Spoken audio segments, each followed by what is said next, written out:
HCCC, excuse me, that broke their email servers, and instead of them reading the testimonies and then being impacted by the very real world positive results, I believe they just reached back and said, please have people stop emailing us.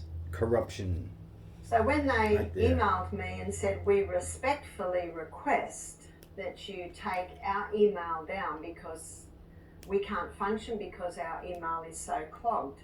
So my husband wrote back and said, we respectfully request that you lift the ban. Right.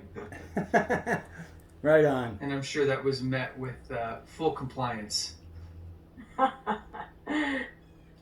It was met with silence.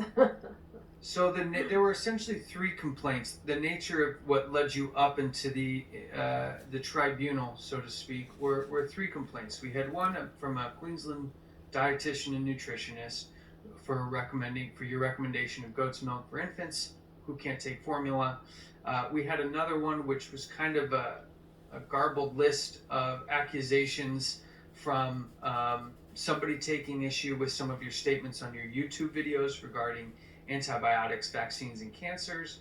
And then you had kind of an anonymous complaint from a group that promoted vaccines. So essentially what we have are three separate groups or individuals logging complaints over not anything that they've seen in person, witnessed, but over your health philosophy, which really isn't your own. Aren't you advocating a message that has been around for quite some time? Absolutely. I understand, because of the work I'm in, that I have to be politically correct, and I endeavour to be politically correct. I endeavour to only make statements that can be verified. Because of what I do and where I stand, I know that I'm accountable for everything that I say. I learned early in my presentations that it's a powerful thing to be able to present without notes. So I don't use notes. And I don't know if anyone's listening has ever presented, but it can be a little bit scary. But I always pray before I present and ask God to give me wisdom. But because I don't use notes, maybe sometimes I don't say things in the right way.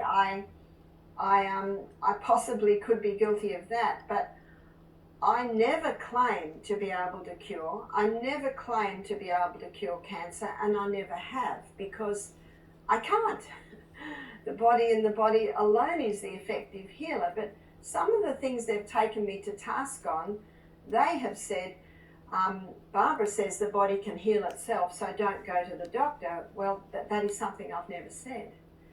And they also claim that I say sodium bicarbonate wraps can heal cancer, but I have never said that. So they have misused my words, which I guess is something that is as old as the hills, that the words have been misused. And it is with great confidence that I present this message, because you're right, it's not a new message.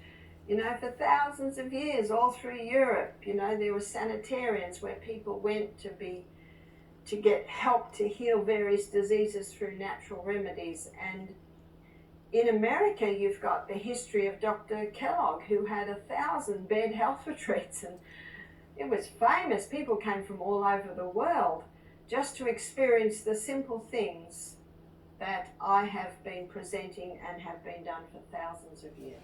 Hallelujah.